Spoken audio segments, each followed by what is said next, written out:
hello. Hello, hello. All right. Those are two working microphones. We love to see it. Hello, everyone. Welcome to the Invisible Dog Art Center. Thank you all so much for joining us tonight. My name is Amali, and I'm the events director for Books Are Magic, which, if you don't know, is a lovely little independent bookstore located just a few blocks away from here.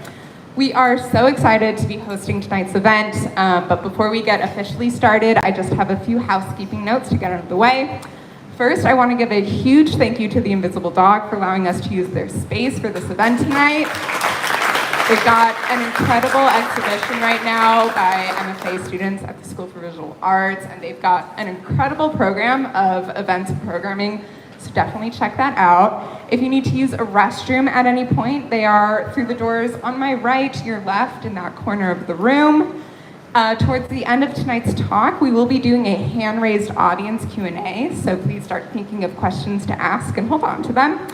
And lastly, I know that many of you picked up a copy of the book when you purchased your ticket, but in case you didn't, or in case you want another, we have plenty of additional copies of Cue the Sun available for purchase at the table where you checked in. If you're joining us virtually on the YouTube live stream, you can buy a copy by clicking the link in the live stream description, and Emily will be around after the event to sign and personalize your books. We'll let you know where and when to start lining up for that. Now, it is my privilege to introduce Emily Nussbaum and Michael Schulman, who join us tonight to dive deep into the history of reality TV, TV criticism, the dreadful consequences of The Apprentice, and much, much more, all from Emily's newest book, Cue the Sun. Now, a little bit about tonight's speakers, and then we'll get into it. Emily Nussbaum is a staff writer at The New Yorker, where she's worked since 2011, originally as the magazine's television critic. In 2016, she won the Pulitzer Prize for Criticism. Previously, she was the culture editor for New York, where she created the Approval Matrix. She's the author of I Like to Watch, Arguing My Way Through the TV Revolution, and lives in Brooklyn with her husband Clive Thompson and their two children. As I mentioned earlier, Michael Schulman joins Emily in conversation tonight. Michael is a writer living here in New York City. His newest book, Oscar Wars, A History of Hollywood in Gold, Sweat, and Tears, is available for purchase tonight. And his first book, Her Again, Becoming Meryl Streep, was a New York Times bestseller. He's a staff writer at The New Yorker, and his work has also appeared in The New York Times, Vanity Fair, The Believer, and other publications. That's all for me. Please join me in giving Emily and Michael a very warm welcome.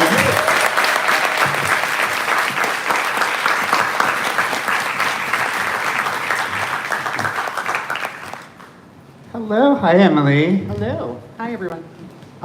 Thanks for joining us. Emily, I'm going to start by putting all my cards on the table. I'm not a reality show fan or anti-fan. I have seen very little of the shows in this book, probably no more than an episode of any one of them, with the exception of America's Funniest Home Videos, because I grew up on it. That said, I was completely riveted by every chapter in this book, absolutely loved it and learned so much, and still don't have a terrible urge to watch all of, Big Brother or whatever, but I just feel so much smarter and more entertained for having read it, and absolutely love it. It's my favorite genre of book, which is this kind of sweeping cultural history that explains the world we live in, explains a kind of creative movement, and is chock full of incredibly colorful, interesting characters. It's funny, it's so well researched, and it is just thrilling to read. So congratulations. Thank you. That's an incredibly nice way to start this, with just a cavalcade of compliments. I mean it. And I also have some questions that I want to ask you as we go along that are kind of about your process and about the craft of creating a book like this. I know from experience it's not easy to take a huge decade-spanning story and figure out how to tell it. So let's start with the beginning. What was your origin point for this as a book? Okay, so my origin point for this book was 2003. I don't think I was writing television criticism at the time. I was a freelance writer, and I had a habit of waking up every morning, opening my computer, and in the corner of my screen, putting a little box with the first season of Big Brother, which had just started in the United States. And at the time, the internet was new and there really wasn't streaming video, but there was this 24-hour video feed. And so they were all out in California. I was in New York. They were in their little IKEA bunk beds, and they'd be sleeping in the corner of my screen. And I was fascinated by the show and embarrassed by this habit of watching it. It was bizarre. And it was a few years after Survivor had come out, and there was this big explosion of productivity in Hollywood in terms of trying to replicate the success of that show. So anyway, I was talking to friends. We had agreed to meet to talk about book ideas, and I said, using this as an excuse, like when you're doing anything bizarre, you turn it into an excuse where you're actually doing research and researching a book. So I suggested I write a book about what was going on in Hollywood, the explosion of reality. And my friend turned to me and just said, you better write that fast. With the argument being, this is a gimmick, it's gonna disappear by the time you write a book. So that was really the start. And by the time I got back to it, I really came to it in the same way. I was putting together the book contract for my first book, and they wanted a second book that was a nonfiction reported book. So by the time I got around to writing the book, I hadn't thought that much more deeply in certain ways about where it started. I still thought of it as a modern phenomenon that had started with Survivor or maybe the real world, and was essentially something to do with the internet, with narcissism, with exploitative kinds of voyeuristic modern psychologies, all of the sort of things that people said about these shows. So the biggest change for me was once I actually sat down and started doing research and looking into the past, I realized that it all happened before. That changed the book, and it became a book that runs from 1947 to 2009. So a bunch of this book is just an origin story of reality television that actually starts on radio. And that part of the book is about what was then called the audience participation craze. These were shows like Queen for a Day and the original version of Candid Camera, which was Candid Microphone. And the weird thing to me when I was doing the research was realizing that the things that people said about shows once they started exploding at the turn of the century were the same things they said about the shows at the time. They were just saying, what are these crappy, cheap shows? Who are these weirdos who are unknowns, who are going out in public telling their dirty secrets? This is embarrassing, and what does it say about society? This is, bringing on the apocalypse, and it shows something really unsettling about American culture. And that same moral crisis sort of runs through the book. Yeah, so how did you figure out kind of what the starting point was? I mean, if you're talking about like audience participation, I'm sure you could go back even further to, vaudeville and magic shows or whatever. Why was, basically Candid Microphone, which turned into Candid Camera, the place for you to start? Well, first of all, I think a lot of people here probably have heard of Candid Camera, but didn't know that Candid Microphone was a radio show. I didn't know that. And once I started listening to Candid Microphone, because you can actually find them online, I was like, this has to be the heart of the first chapter. I mean, I could have extended it out in that way. At a certain point, I had to come up with a definition, to me, reality performance is not all live performance or everything confessional. It's not news and documentary. I sort of came up with a definition of it in the book where I called it dirty documentary. Right, so can you define that for us? So my definition was like, documentary tools, ideas of like cinema verite, where you're just recording something and being patient and waiting for the truth to emerge, cut with, combined with, adulterated with, powerful pressured formats that create serialized stories on television and radio. So this is like soap opera, game shows, prank shows which Alan Funt basically invented, and this other thing I call clip shows, which is like Cops and America's Funniest Home Videos. So to me, what the narrow way that I went at it was I was basically like, these are documentary experiments, but they're experiments with repeatable formats that are meant to squeeze the subjects in a way that theoretically documentary wouldn't. Like it's made to force the people in front of the camera to show some kind of startling, authentic, contrived but genuine, because it's the combination. But I have to say, you've read the book. Like, it's weird because at certain points I swerve into different directions because I'm trying to describe the landscapes. Like, our Ricky Lake and Jerry Springer shows have sort of reality-like elements, and so I do describe stuff like that. But the reason I didn't go into vaudeville is this book would have been twice as long if I Well, covered but also on the other end, you have a real cutoff point at the end, which is basically, it ends with The Apprentice and kind of the rise of Real Housewives around 2007 and 8. Of course, if you had kept going, there's been a lot of reality TV since. What made you want to end at that point? Well, I always knew that I wanted to end with The Apprentice for several reasons, including that it had had an obvious effect on the world in a way that I kind of had to wrestle with in the book.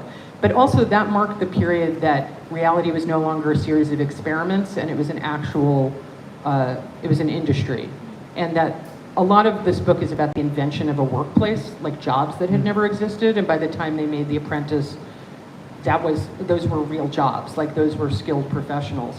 And there are other things about The Apprentice that I could talk about in terms of like why I wanted to land there, including, I don't want to go into like granular detail about it, but it also overlapped with actually the failure of an attempted labor movement among reality crew members to try to get greater rights and recognition for the people behind the camera at the time. So that final chapter is sort of about the overlap between the labor movement and The Apprentice.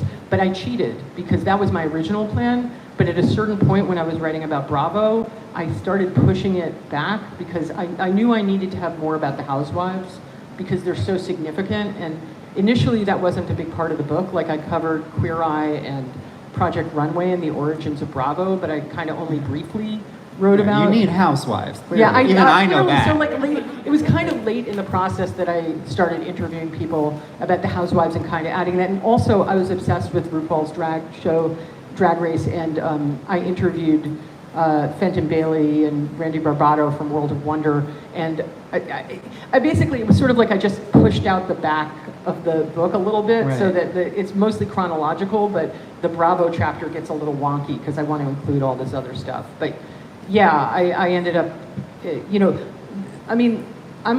write a lot of television criticism, but this is a nonfiction reported book, so it was all about what interviews I did. So when I added the housewives, I was like, I interviewed the guy who created the housewives and the first showrunner for it.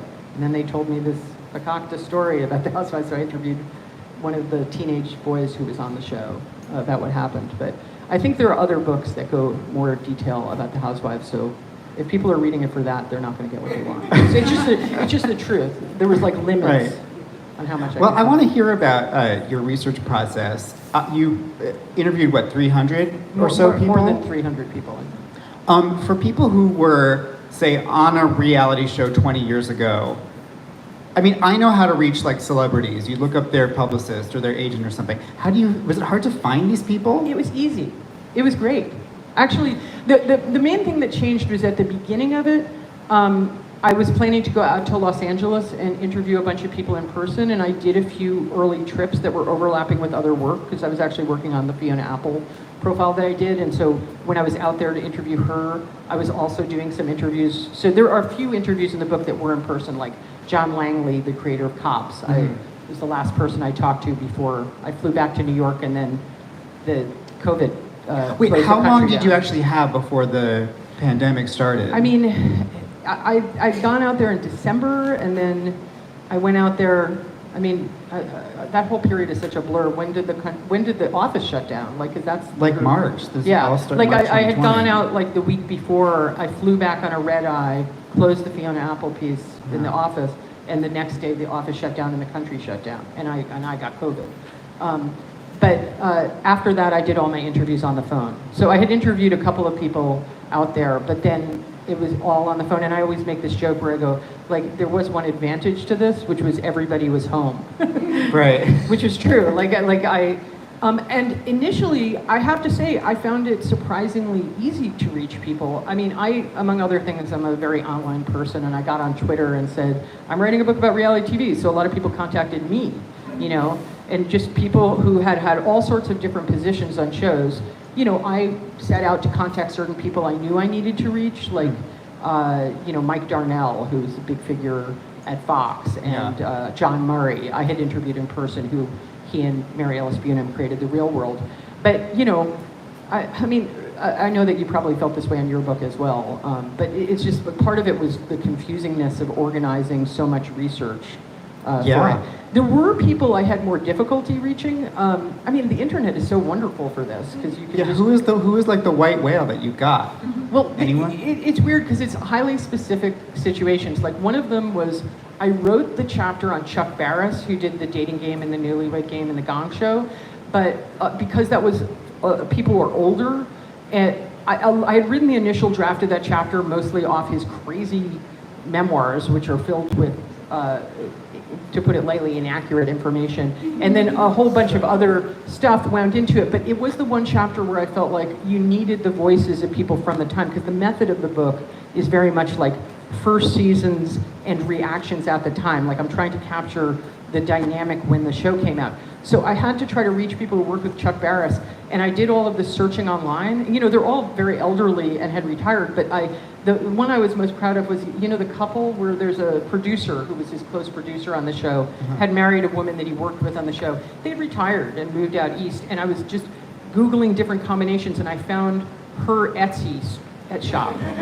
And so I wrote to her on Etsy, and I was like, are you the so-and-so who worked with Chuck Barris for what was then called the Love Company? They all called it the Love Company. She was like, yeah, I am. So I just called them up and did these interviews, and especially his interview was so revelatory and so filled with what it felt like at the time to work for this company that felt kind of like this pirate ship in Hollywood where everyone hated them, but they were like young and partying and screwing around. And, yeah, it sounded really fun to work there. I mean, it was it was one of those things where hearing his stories completely changed the chapter. I would say the other person I had some trouble reaching, there are a lot of stories in this book where people disagree about what happened, and where people are in conflict or had falling out. So I was tried to the degree that I could to contact everyone who stuff happened to. Like, you know, I mean, I could give you multiple examples of this, but when I was writing about Survivor, I was trying to talk to everyone I could on both cast and crew, and I couldn't reach Sue Hawk, who had given the Snakes and Rats speech, you know, on the show.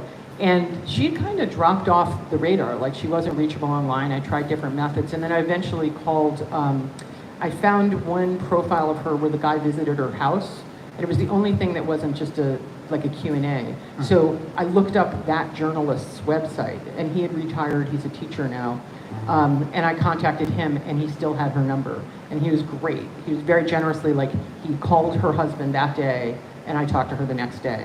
So there were things where I actually, you know, I knew there was someone I needed to speak to. But I have to say, it was not like I was doing massive investigative work. Most of the people I contacted they had great stories that they wanted to tell them, and their NDAs had expired. Nice. Another reason they cut off in 2007. I mean, honestly, that's the part of it that was enjoyable. And I mean, the people who work both behind the scenes and in front of the cameras on these shows are often colorful people with complicated personalities who are fun to talk to. And so I enjoyed doing the interviews. As you know, the writing is another matter. So yeah. More like figuring out. Before we get to that, I mean, as I was reading, especially the first third or so of the book, you managed to talk to a number of people, some of them in person, who then died. Yeah, like, I did not. What's going on, Emily? I did not tell the sources for my book. No, it is very alarming when I was actually going through the draft once it was all in shape, because they go one after another. Because unfortunately, there's a chapter on an American family, which if people haven't heard of it, it's one of my favorite chapters in the book. It's about this show in 1973 about the Loud family. I interviewed Pat Loud several times, and then she died about a year and a half ago, I believe. But also Bob Saget? Yes, and then I interviewed Bob Saget John in the Lang? midst of and then John Langley, who from.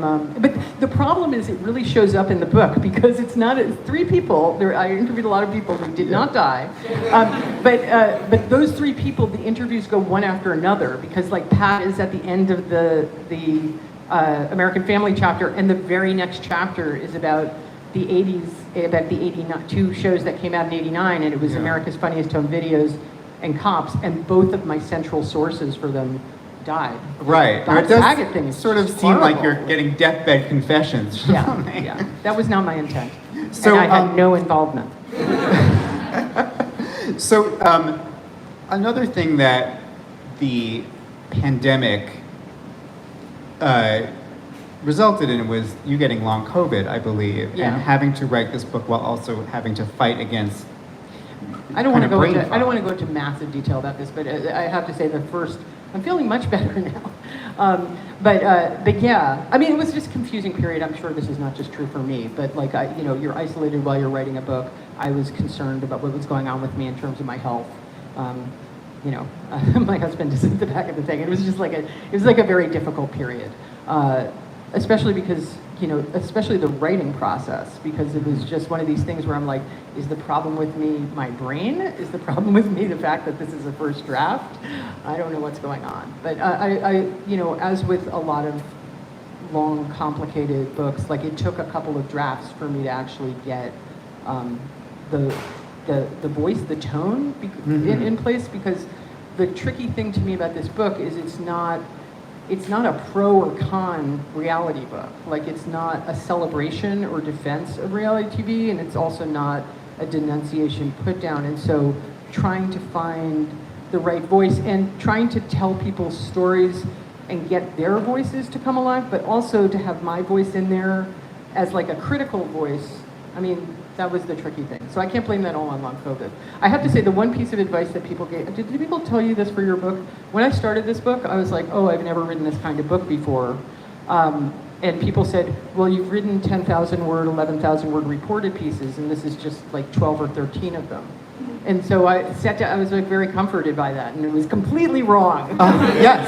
So I know that So right. I know whoever said that was very well intentioned, but there was a period where I was like, wait, that's not what a book is. Yeah, no, I actually told myself that. I was like, this isn't so hard. It's like 12 New Yorker long pieces. And then it took me 4 years, and I was like, this is so not that. And in fact, I wanted to ask you about kind of the mindset that goes into writing a huge reported book like this versus, you've done many things as a journalist, including profiles that you might work on for a couple months, a television review, an essay that, takes maybe a couple days or even a day. Like, what was different about and what was challenging about having to work on this over the course of many years and hold this big story all in your head?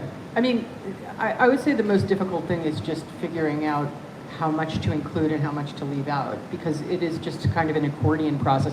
The biggest change came, so Survivor, I mean, I had watched, the first few seasons of Survivor, and like everybody my age, it was a huge phenomenon. So I was familiar, especially with the first season of it. I knew it had to be in the book, but I was not that interested in it when I started this. I was interested in Big Brother, which seems so perverse. I'm a Gen X person who was obsessed with the real world. I'm really interested in TV history, so I was fascinated by Ellen Funt. But I kind of expected the Survivor element of this book to be just the origin story of Survivor. And there are 2 chapters on Survivor in this book. So I got obsessed with Survivor and why Survivor had become the tilting point into the modern industry. And the first chapter is basically about the not Survivor, but the reality TV explosion in Europe, and sort of tracing that, and also about the invention of the Survivor format, this is the one part of the book where by the time I was finished with the reporting, I was like, the format itself with the tribes and the voting out and the immunity idol and all of the elements of it, which people take for granted as a part of the culture and all these jokes, was invented by this set of people. And I do feel like it was transformative, like it combined all the strands of experimentation that had been going on before that. I also wanted to take the credit for it away from Mark Burnett. So I needed to do a lot of reporting to find out who had actually created it. Because Mark Burnett produced it, and he deserves credit for having sold it to CBS. And obviously it was very different than other reality TV. It was very cinematic and movie-like. But he did not create that format.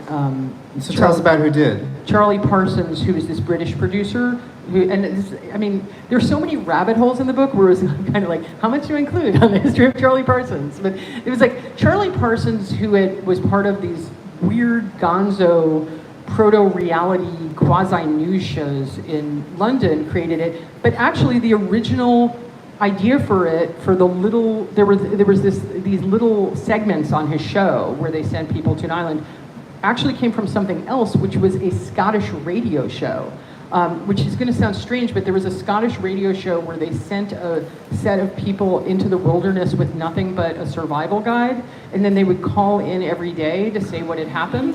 And this was a big national sensation in Scotland during this period. And then one day they called in and said that they had killed, with his bare hands, that this guy had killed a goat. And this created, and I'm not exaggerating this, I'm not being hyperbolic, like it created a massive national debate about ethics and animal rights that literally went to, I don't know the Scottish government, but I guess the parliament or whatever it was, and it was like a big thing. And it turned out actually it hadn't quite happened that way. It was like a hoax. It was one of many, like a farmer had actually killed the goat. So anyway, I know this is like kind of tangled, but I trace it from that Scottish origin, and a producer from that show moved to London, worked for Charlie Parsons. Charlie Parsons did this other version of it, and then Charlie Parsons for 10 years tried to sell this and could not. He went to LA and tried to sell it. There was a team of people, many of whom I spoke to, who gathered in this little room in LA and they came up with all of the things that ended up being Survivor. Mm-hmm. And then finally, they produced a version of it in Sweden. But then Charlie Parsons kind of gave up. He was like, I can't deal with the American network system. I'm a terrible salesman. And at that point, Mark Burnett, who had wanted to buy it all along, came and was like, I want to buy this format. And in a short time, he slipped it under the transom at CBS, and it changed the world. Yeah. So it's a complicated story, and so I ended up going into a lot of detail on it, but part of that was because I wanted to give credit to the innovative people who came up with the elements of these shows. Many of which people just sort of assume are just part of the culture. And everyone I interviewed, I would say, so what's the thing that you came up with? Like on Survivor, like I talked to one guy who had come up with the outwit slogan. And one producer who had come up with the tree nail, like things like that, or on the Real World, like who came up with the confessional. So, So I mean, the book is very much kind of, there's like BC and AD. There's like before Survivor and after Survivor, and it totally makes you understand why there are 2 chapters on just the first season and the creation of first season of Survivor.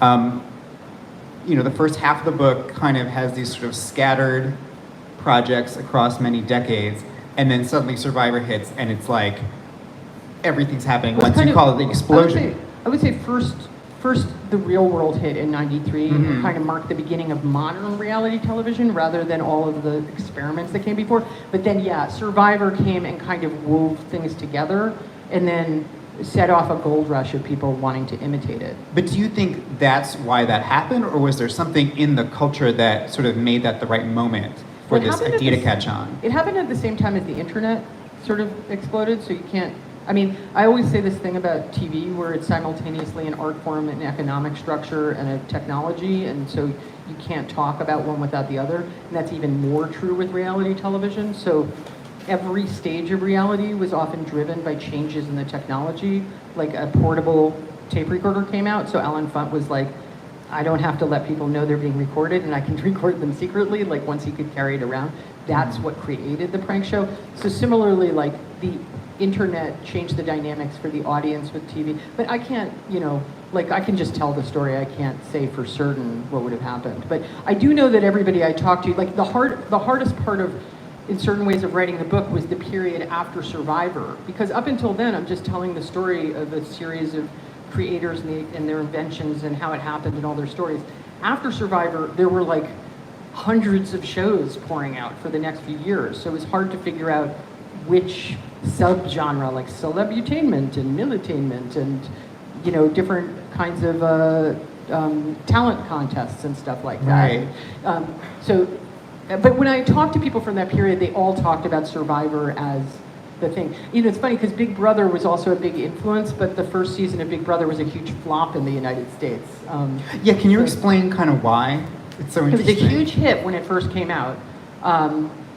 It went to multiple countries where it was a hit again and again. And the creators of that show were very excited to come to the United States, and I talked to the Dutch producers of the show, like regarded as playing in the big leagues. They were sure it would work, and they were actually, as they themselves said, the guy that I talked to, he was very cocky about it. And he came over and everything went wrong in the first season, and he sort of slunk off in despair, and then they replaced the entire production crew. What happened was it was a bunch of different things. I mean, I was watching the entire thing, so I found it to be a huge success in a kind of deranged, slow-moving way. But one of the big problems that American voters, in other countries, they had voted out boring people, and in America, they voted out people they thought were behaving poorly. So the first two people out were two of the most interesting, provocative characters on the show. And the message everyone else got in the house was that if you acted up or created trouble, you would get voted out. So people who might have been capable of being interesting on the air became almost deliberately more boring, and they all quieted down and tried not to cause any trouble lest they be voted out. And then eventually they formed, I mean, I was watching when this happened because it was happening live on the feeds. This kind of bananas thing happened where they all bonded because this one guy, Chicken George, I'm sorry to go into so much detail, was in the house.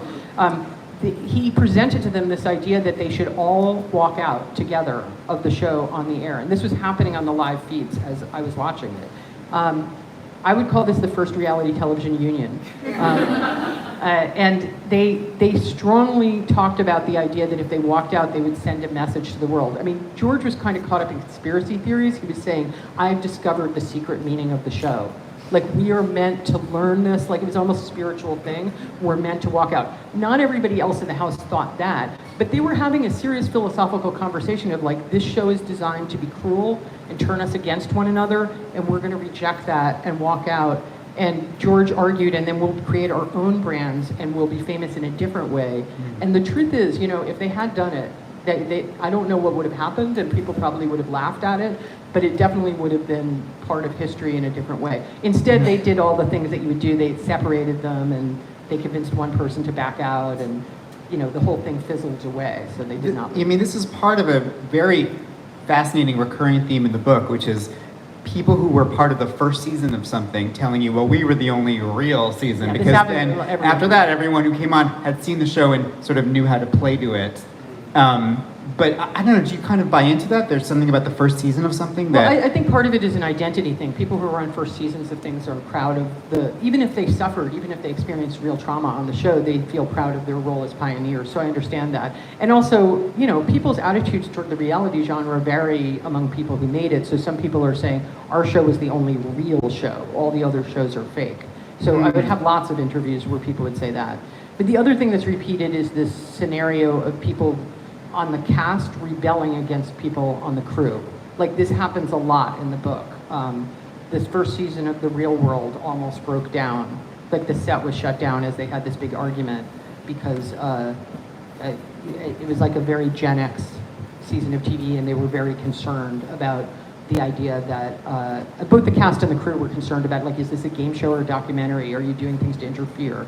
So the cast was very disturbed about the idea that they were selling out and doing something phony, so they shut it down. But that happened on Survivor, also shut down because Richard accused somebody of cheating on the show, and they shut down the whole set. I was shocked to find out the whole thing almost came apart because of a Cliff Bar. Yeah, there are all of these stories in the book, and a lot of them have to do with the cast bridling at the control that the crew has over them. And I do think this is the nature of this genre as opposed to other genres. I mean, the simplest way to put it is just, you know, obviously on a scripted show, you have writers and you have actors, and the writers write the script and the actors act it out and then people watch it. But when you watch a reality show, what you're seeing is the residue of a relationship, which is between the producers and the cast members. And that's what I write about a lot in the book, is the psychological nature of being a producer and an editor on these shows, and the relationship that you have with the cast members. And lots of cast members talked about producers as feeling like their friends or their therapists, and then other times there was very insidious kinds of manipulation. But this dance, which is like this intimate dance, like what's left over is what you see on the show. But you never see the crew side, and so I'm trying to sort of, in the book, fill that in and say, like, what you see on camera, like what actually happened to lead to that. And so a lot of times, I mean, obviously the crew has the power, right? Like, especially the person who runs the show. So the cast finds ways to resist. Sometimes by almost shutting the show down, and sometimes by doing more minor things. We were talking about how Jervis in the first season of Survivor had said that he would sometimes call out the names of brands because he knew they couldn't put that on camera. Some of the women in the first season of... Like, that's the only way to make sure a scene isn't used. Yeah. If you're like, I could use a Pepsi right now. Yeah, exactly. Stuff like that. And I know on The Real World, on some of the later seasons, people dyed their hair so that they couldn't be put out of order chronologically. Like if Yeah. they kept dyeing their hair to try to control. Subterfuge. I the love edit. it. You were talking about the relationship between reality producers and cast members, which is so complicated and so interesting. I was curious if you relate to that at all as a journalist, yeah. writing about people, writing about real people, having the final say about what's in the story, about shaping the story, what makes the cut. Yes. I think we both understand this as a question. Yeah, I was thinking a lot about the psychology of these relationships that certainly that producers build with cast members, some of which are genuine friendships but have this artificiality, and the power is all on the side of the person who controls the final edit. And the personalities of a lot of reality producers are very charming, and certainly the people who created a lot of these shows are these sort of radical, larger than life, charming, sometimes bullying figures, but also just the people who work on set. The whole skill is the ability to bond with people. And I think I wrote more about this actually in the Love is Blind piece that I did, which is not part of the book. But essential reading and a kind of... Yeah, it's like at one point I was talking about the appendix to the psychology of field producers, and I was like, some of these things are true of journalists as well. Like, because I think that it's funny, Sarah Gertrude Shapiro, who worked on The Bachelor and created the brilliant show Unreal, which I don't know whether anybody's seen, which is really the one show that is a true, I mean, it has its own stuff, but it's like a behind-the-scenes thing about it, about the making of a show like The Bachelor, is very much about the kind of high of working as a reality producer and getting people to create stories by playing with their heads, sometimes in ways that are screwed up, sometimes in ways that are just par for the course. That's how the job works. I talked to Sarah Gertrude Shapiro. She said that she thought it tapped into her sociopathy and misogyny in a way that was almost like a drug. And it just took off, and she realized like she could really crush people and make them cry and lie to them and play with their heads. But there were other people who worked on the show who described very similar things in a totally different way, where they were like, it was thrilling, it was a different kind of storytelling. Like, I felt like it was, they felt like it was ethically justified. And so, this debate is not resolvable, although I think there's something about dating shows that feels uglier to me, honestly, than other shows. Right. And I was surprised at how many reality producers, when I asked them, what kind of show do you love doing and what kind of show won't you do? A lot of people said dating shows. Like people who do more. That was their ethical line. They wouldn't cross doing a dating show. Some people were uncomfortable with prank shows because there isn't consent for prank shows. But other people, even people who do really, intense or adventure shows or torture-y shows, were like, it just feels weird to take young women and break their hearts and lie to them about a guy picking them, and they're drinking a tremendous amount and vomiting. And like one of the really salty camera operator, who in the book bizarrely ends up kind of interfering. He's the one who the candy bar dropped out of his pocket on Survivor. Oh my gosh. And he was also involved in the finale of The Bachelor.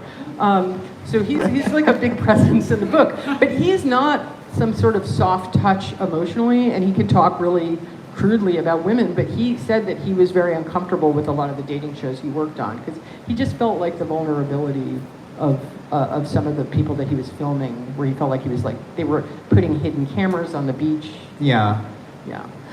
Before we go to questions from you guys, I want to do a kind of lightning round with you, Emily. As you heard, Emily, one of her many claims to fame is having created the approval matrix at New York Magazine. I am terrified. I was wondering, there's no way for us to cover all of the many shows that you write about in the book, but I was wondering if maybe there was one for each quadrant that we could hit on. Are you talking about like highbrow, lowbrow? Yeah. So like I'm gonna be resistant, Michael. of the shows in the book, this one should be easy actually. Which is, what's one that struck you as lowbrow and despicable? Here's the problem. I'm going to be such a jerky, because it's a funny question, and I totally get it. But because I'm like, the approval matrix is meant to be irrational and show how demented these categories are.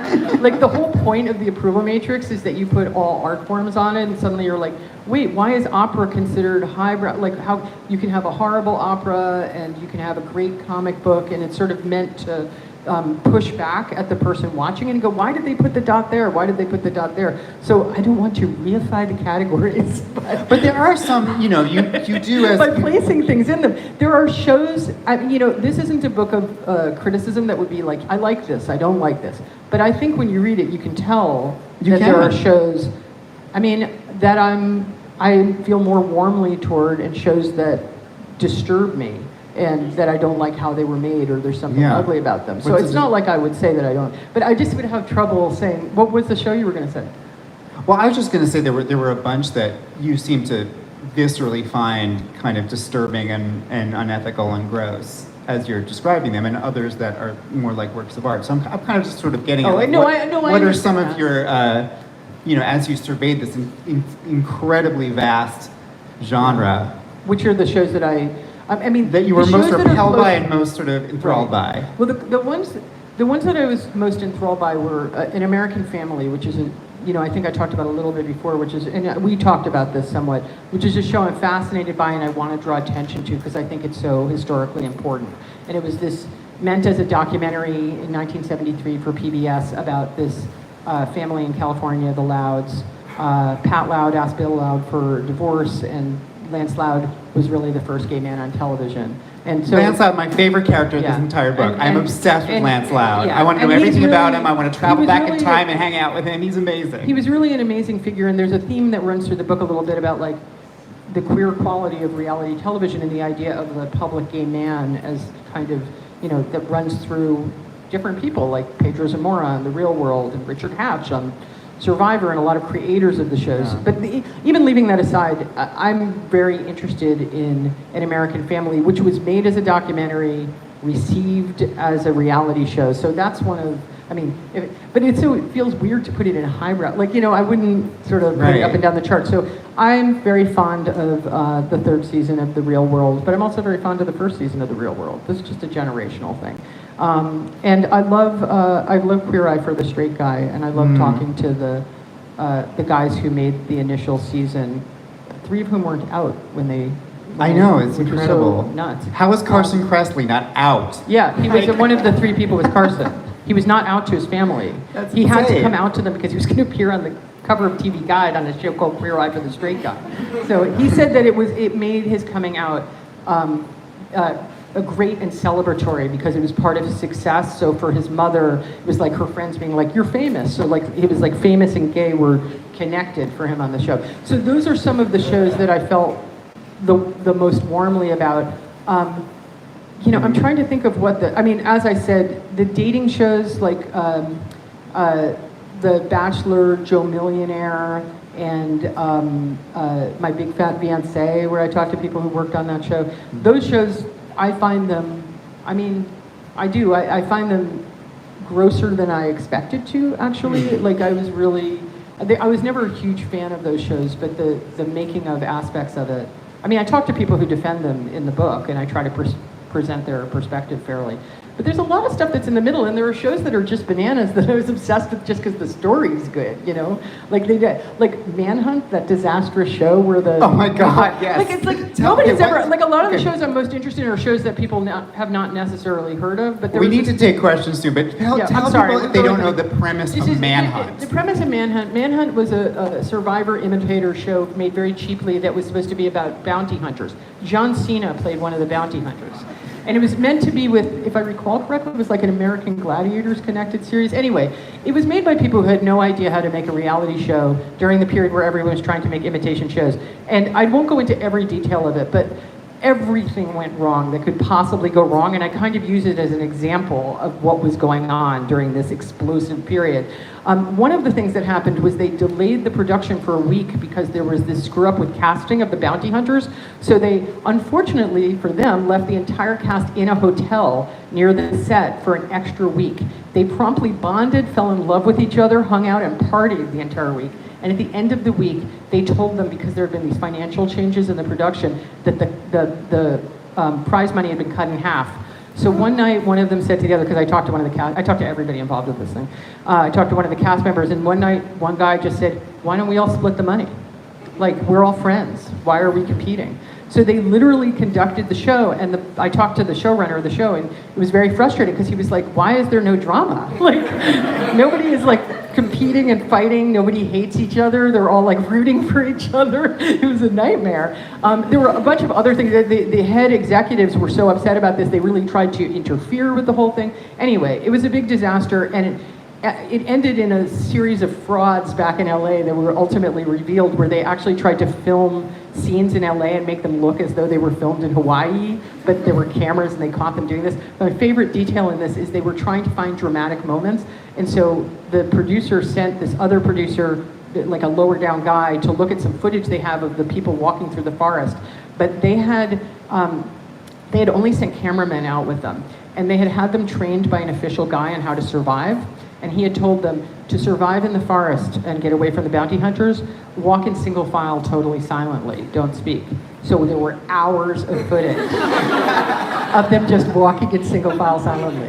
So anyway, there was again, this is not like I like the show, I don't like the show, or I think the show is, it literally was just such a great case study in the like comedy of the attempt to reproduce the success of Survivor during a period when everything was just a very cheap experiment. That's amazing. Okay, so Amalia, I think, is going to pass my microphone around to whoever wants to ask a question. All right, I'm going to start at the front and then head to the middle. You talk about Big Brother starting overseas and coming over. How many of the shows you looked at from a format standpoint? Because I know oftentimes a lot of formats in reality will start in the UK and then come over to the US, or start in the US and then go overseas. What did you find in terms of all the formats that you were looking at? Well, I don't have a numerical countdown, but there are a lot of formats that people ultimately thought of as American that were actually European that came over. Because it was the search for a format. There's a very good book, I'm trying to remember the name of it, that's about the explosion of reality television, that talks about the quest for the format that would cause you to make money in your sleep, which is essentially, it could be reproduced over and over again all over the globe in every country. And Big Brother was part of the rush for that. I don't think as many things, I don't know, did stuff go from America to other countries? This is a pretty American book. Like, I already had to sort of cut it down in terms of what I could cover, but I tried to the best extent that I could to try to trace, because a lot of the European experiments came earlier, and they're in different contexts. Like, British television was really raw and crazy, and the stuff that happened there rivaled anything that was on Fox under Mike Darnell. So I tried to describe some of that. But with Big Brother, what I did was I traced that's the one chapter that's about 3 first seasons. Because it's about the first season that they made in Holland and what happened there, which included a major tragedy. Somebody committed suicide who was on the show. The first season in the United States, which is what caused me to write this book, which is this failed season of television, and the second season in the United States, where they got a set of demented hardcore producers who were determined to make it the dirtiest show with the most drama, and succeeded and turned it into the franchise that it is today. So that's the one chapter where in a lot of chapters I don't cover multiple seasons, but that one is basically a tale of 3 first seasons. Hi. Hello. I haven't gotten to read the book yet, so I have 2 quick questions. Did you cover or come across Laguna Beach at all in your research? Just because when I think like dirty documentary, that's definitely something that comes up for me. And the second question, in writing a very like comprehensive book like this, obviously you have a lot on the cutting room floor, so I was hoping you could tell us some of your favorite things that you had to leave behind. That I had to cut out. No, that's an interesting question. Laguna Beach, somebody look it up. When did Laguna Beach come out? Because Laguna Beach and the Hills ended up not really making the cut in this book. What I do is more generally trace the move toward what's called in the industry soft scripting. And soft scripting is something that everybody will recognize, which is when a show sort of presents as a reality show, but you can tell that everybody's faking it. And a lot of shows that are out now are like this, especially certain kind of shows where it's essentially like people imitating what they know happens on a reality show in collaboration with the producers. And one of the points that I make in the book is that there's this weird contradiction where the more fake a show is, the more ethical a show is. Because a fake show is just a show that's improvised between cast and crew. The people who are on it understand what the story they're making. A real show is a show where people might be having authentic emotions, under circumstances they can't control, but for viewers, the power of it is trying to discern like the realness inside the fakeness. And so I have a weird attitude toward all these shows because I'm obviously unsettled by some of the unethical stuff, but I have to say that's part of what's interesting about the genre to me is when something undeniably real happens on a show. On the other question, let me think, what did I cut? I mean, it's a long book, and I like for instance, like there was stuff that my editor had suggested cutting at some point, but I had to give like a whole backstory on Cops and John Langley's career, where I went into the entire history of Dragnet, and I had to like bring that down, like because Dragnet, I feel like Cops is this part of the tradition of propaganda on television, and Dragnet, which was a show where they said these are true stories from the police in LA. Each of these is based on reality, like this really happened.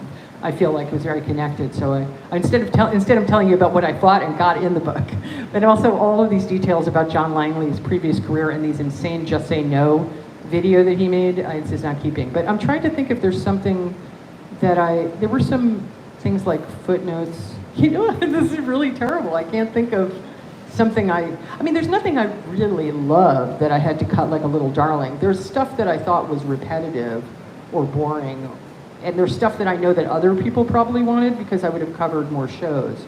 But at a certain point, I was just like, this can't be the encyclopedia of reality television. Like, I would go to Wikipedia if you want the show that I left out. Hi. I was wondering if you covered 7 Up, 14 Up, and thinking about that then made me wonder, I feel like the question in those shows is, does being on the show change the people's behavior and lives? And I feel like in reality shows you're talking about, the assumption is that people are acting differently because they're being observed, or are they not? And what are your thoughts on that? I mean, a big part of this book is describing the psychology of being on a reality show and how it changed people's lives. For some people, it was cataclysmically disastrous. Like, it was very painful to become super famous, make no money, because the labor conditions are something we didn't really go into on the shows. And confusing because they didn't really understand what the show was, and they were suddenly sort of launched into global fame with no career or future, with everybody judging them. That wasn't true for everybody. Some people had good experiences, but that's part of it. But just to talk about 7 Up, and 7 Up, if people don't know, is part of that wonderful and fascinating documentary series, the British documentary series, where they traced kids every 7 years. And I think, is it at 64 Up at this point? So the major part, I don't think of that as a reality show. Like, that's a documentary that was made with the technique, which is they followed up on a set of varied British kids every 7 years.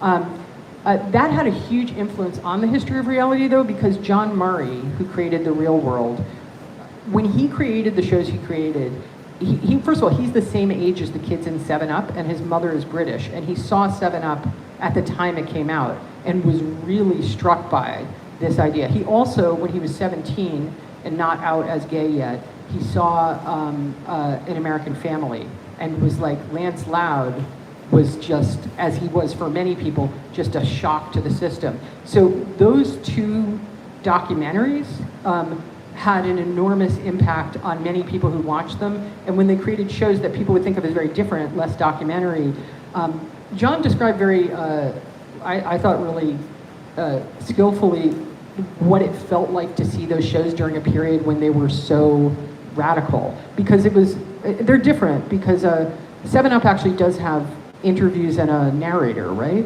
Yeah, so it has this stuff. But the thing about it is when you watch it over the years, it's just the rawness of seeing how somebody can change over time. And I think that was very much part of his idea for The Real World. Like when he and Mary Alice Beanham pitched it, their idea was, people will get into conflicts on the show, and because of the conflicts, they'll change over the course of the show, and we'll see people change. So that idea of seeing people as they alter because of the conditions of being filmed has, I think, always been part of a lot of these shows. But it's a broader conversation about like what reality fame does to people, and it's also changed because I think fame has changed for everybody right now. Like because of the internet, because of social networking, there isn't this big split between famous people and unfamous people. There's a big continuum in between. So I don't talk so much about like contemporary reality shows, but I think it can still be extremely painful, but people are more familiar with what, and they also have a platform that they can go on to after the show is over. I was fascinated by that some early reality stars actually tried to do sort of proto-influencer things, but there was no internet. Like Darva Conger from Who Wants to Marry a Multimillionaire told me in the aftermath she was like a laughingstock after that show. And she was just like, I'm just going to try to make something of this. So she went on, she was on the cover of Playboy, which she does not regret, and was like made some money from that. She tried to create like an influencer website. It was like Darva's gardening and stuff, but there was no, it was 2000, so there was no internet. At this point, it's a different scenario. My question, hello. Hello. Hi. I can stand. My question is really tied to the influencer point, so that is a great transition. It seems like in the eras covered in your book, I have not had the chance to read it yet either, that people were applying to be on reality shows because they wanted to some degree, fill the brief, complete challenges and win money or fall in love or whatever it was. But now it seems that people might be going on reality shows less because they're interested in fulfilling the brief and more because they're interested in the post-show experience of becoming an influencer or something like that. How do you think that changes the nature of what a reality show is? I think that's definitely true, but I think that people have always been judged for going on these shows with the assumption, like, you just want to get attention and be famous. Like, people were literally saying that about people who went on audience participation shows on the radio the same way. It's always been this big slag, and I find it, like, when I talk to people about their motive for going on the shows, certainly during the period I'm writing about, people were more innocent about the nature of the shows. Like, when they went on The Real World in the first season, they really didn't understand what the show was going to be, or actually I talked to people who were in the pilot for The Real World and they really didn't know what was going on. It was just filmed over 3 days in 1991. They were like, what is this? Like, MTV didn't understand it. People on Survivor felt the same way. So yeah, there was greater naivety, but people's motives are always mixed. Even in the early things, like there were a bunch of people who went on Survivor in the first season and they wanted multiple things. They wanted the prize money. They thought of it as an existential challenge, like, can I do this? It was like an adventure they wanted to leap into. And some of them had an idea of future show business careers. And they were the same people. Like, people don't want just one thing. And I have to say, because there's been this recent conversation about like the rights of people on reality shows and whether they should be actually paid, which they should, and whether they shouldn't have to sign such strong NDAs that they don't get to talk about their experiences, and whether if they're abused, they should be pushed into private arbitration. All of those things should change. And one of the blocks in the way of changing it is that people are trained to have contempt for anybody who goes on reality television. And I don't think you need to like somebody for them to deserve workplace rights. But I also think that, it's complicated because some of the people I talked to went on shows who were unstable. Like, I talked to somebody from the first season of Big Brother. She absolutely believes that she was undiagnosed mentally ill when she went on the show. She believes that the casting people knew that, they understood it, they put her on the show because they knew she'd snap and provide drama. And, she's had therapy over the years and understands that, but I think that's obviously still true. So, like, the level at which people judge people who sort of act badly on the air, I don't know, I have a lot of sympathy for that, and I'm like, on the side of the people who are in the casts rather than the producers, because I think the producers, like, recently there was this conversation about it, and I don't remember, Andy Cohen, I guess, was saying this thing where it's like people are not recruited to be on The Real Housewives, which is true, but those are jobs, like, and they should be treated like jobs. And I don't think that saying, they're fame whores and jerks, so I know that's not what you were saying, but I'm just saying, I think that's sort of part of the mission in a weird way in the book, even though I don't talk about modern shows, is to get people who love, to educate people who don't love reality TV about its importance and its centrality in the culture, but for people who do watch it, to shine a light on how it's made and to give them some sense in a humanistic way of what it means for people on both sides of the camera, and thus take away the power of the people who are like just at the networks to sell whatever they want about what these shows are. We've got time for one more question right over here. Hi, I'm particularly interested in John Murray. I'm a graduate of the University of Missouri, just like him, Yeah. and have in part benefited from his kind donations. Thank you, John. Thank you, University of Missouri. I'm wondering, in your conversations with him and some of the older producers, some of the founding producers of these shows, was there anything that over their careers that surprised them as this industry went, as this genre went from, somewhat of a documentary into something completely different? Did anything just catch them off guard that they had no idea was going to happen as this genre grew and became more popular? I mean, with John, he's one of the people that I interviewed right at the beginning. I went out to his house while I was in LA, and we had a long conversation, and his biography is part of the book and how he got into this. I kind of expected him to set his show against other shows, but he was, like several people I talked to, very much of a defender of the entire world of reality TV. And of course, John has worked on multiple shows that were not as, to me, wholesome as the first season of The Real World, which feels like a very innocent season of television. I think I mean, this is on me, not on John, but I think when I went out, I was thinking of Mike Darnell, who's sort of a gleefully, a bouncily, enthusiastic, dirty-minded Fox producer. As I was thinking of him as like the bad boy and John as the good boy, and I don't think that those categories hold up at all. But John, I don't think that he expressed real surprise at how things had changed, and he's also produced shows that have plenty of fakery in them and soft scripting and stuff like that. But the thing he talked about the most was that he felt proud of the fact that he created an audience that had grown up with reality television and preferred it. I was interested in how, this is a thing that was true of a lot of people in the industry. I don't think the taboo about reality television has faded that much. And I think the difference is that there are people in the industry and they have each other, and there's sort of a scrappy chip on their shoulder, especially from OG people who were there at the beginning, where they have a feeling of us against the world. It's the same feeling those people had who worked for Chuck Barris, where they're we're on the fringes of the industry, we work incredibly hard, we make super popular shows, why does everyone look down on us? So even though John was very chill and is very thoughtful and talked a lot about his influences and his history, it was when we talked about how people respond to the industry, he got his dander up a little bit and was like, yeah, I know people see this as garbage. I think that's true in general. But I wouldn't say that he expressed surprise. I mean, there were other people, like Mike Fleiss from The Bachelor, he's very much he hates Trump and he feels like reality television destroyed the world. So you can take that contradiction for what it is. He was all the things people ever said about reality are true. It's very destructive. And then there were other people who defended it. I think people who have their lives and careers invested in it, they have a vested interest in defending the legitimacy of their work.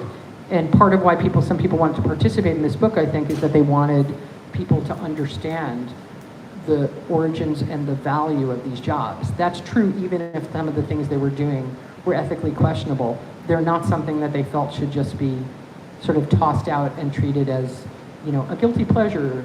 I don't know how to pronounce the word detritus, I realize. I was about to say it. Is it detritus?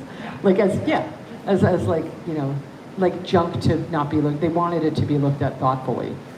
So that was their goal in participating and talking to me, and I hope that the book does that. It does, it's so good. Thank you. Yeah, that's all the time we have for tonight. Thank you all so much for coming out. Thank you to everyone who asked questions. I'm sorry we couldn't get to all of you, but read this book and your questions may be answered. Just a few quick reminders before we wrap up. We have plenty of additional copies available for purchase at the table where you checked in, along with Emily's first book, I Like to Watch, and Michael's most recent book, Oscar Wars, which is also fantastic and full of very juicy details, so I highly recommend checking that one out as well. Emily will be around to sign and personalize your books. That's also going to be happening at the table up front. I think that's it. Thank you, Michael, for moderating tonight's discussion, and thank you, Emily, for doing this with us. Thank you all again. Have a great night. Thank you to everyone.